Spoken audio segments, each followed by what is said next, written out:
Hello and welcome to the annual, or the first one though, is the first annual Film Fan Critic Awards.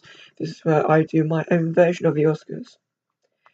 Today there'll be 9 best pictures, just in case we're only. I'm going to keep it in line with how many the Oscars do. However, there will be some honourable mentions for certain performances that didn't quite make the cut. The honourable mentions for Best Director is Jeff Nichols for Midnight Special and Joachim Trier for Louder Than Bombs. The nominations are Woody Allen for Cafe Society, Damien Chazelle for La La Land, The Daniels for Swiss Army Man, Barry Jenkins for Moonlight, and Mike Mills for 20th Century Women. Now, I'm just going to give the second place just as an honourable thing again. Second place was The Daniels for Swiss Army Man, and the winner is Mike Mills for 20th Century Women. That's a very good result, and I think that his direction in the film was absolutely outstanding, with the camera movements that he put in, and the way that the film was constructed, and some of the scenes were extremely well directed, and I thoroughly deserves this. For Best Supporting Actress, the nominations are Kirsten Dunst for Midnight Special, Angela Rice for The Nice Guys, Elle Fanning, 20th Century Women, Greta Gerwig for 20th Century Women, and Anna Gislerova for Anthropoid. Second place was Angourie Rice for The Nice Guys, and the winner is Elle Fanning. I think we can all agree that Elle Fanning was extremely good, and some people said that Greta Gerwig was the more overshadowing actress out of the two. However, I felt that Elle Fanning displayed you could say less challenging, but also more challenging in the way of how she put herself about, and how really nutty both characters were depressed. However, it was more indirectly depressed for Elle Fanning, and I think she played her character with more subtlety.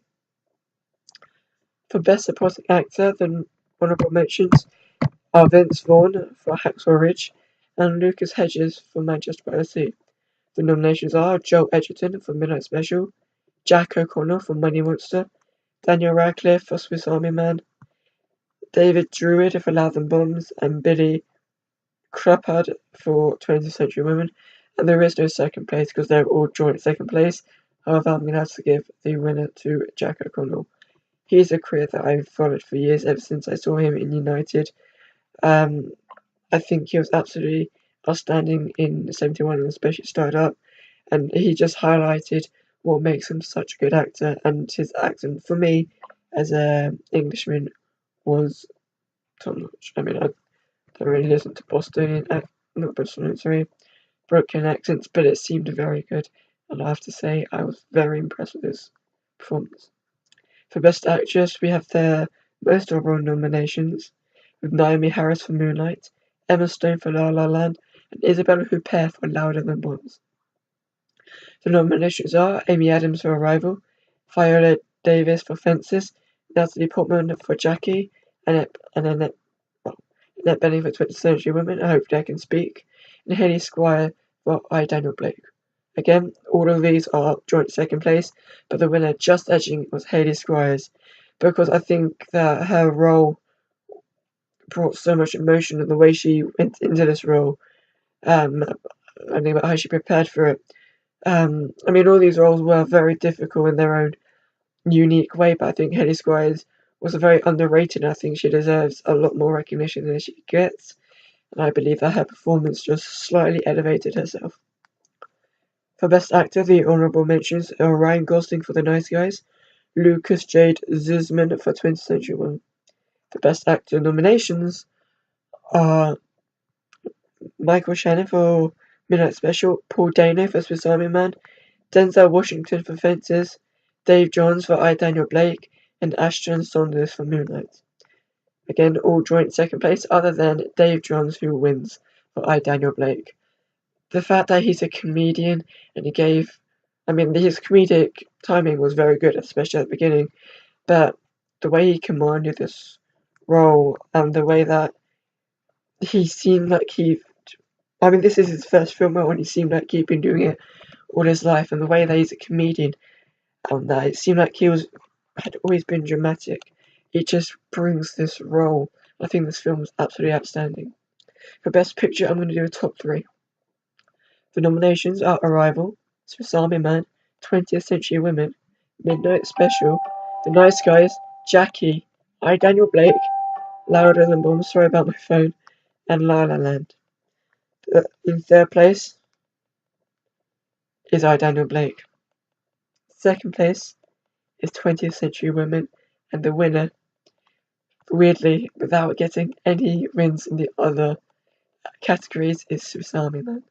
Now, why does this deserve to win? I, Daniel Blake, had some amazing performances. However, I felt like the performances, I mean, the message, again, it was outstanding, which is why I got third place. But I just feel like Swiss Army Man was more complete in the way of where everything came together, whereas it was more about the performances and the message than anything else. Why it was better than 20th Century Women is because even though it won Best Director, and you have to remember Daniels and Mike Mills were the two I was tossing up about. Either of them deserved to win it. I know that Elle Fanning won. However, I just really think Daniel Radcliffe and Paul Dano together brought something that was absolutely outstanding, and I think that chemistry matched anything that was in it. And I really love the imagery that was brought into the film. I really think this deserves the best film of 2016. Thank you very much, and I hope you can join me for more reviews coming up later. My predictions at the end of it all, and some reactions later on. Thank you very much. Like, subscribe, and please leave a comment what you think will not only win Best Picture, but what you would have nominated. Goodbye.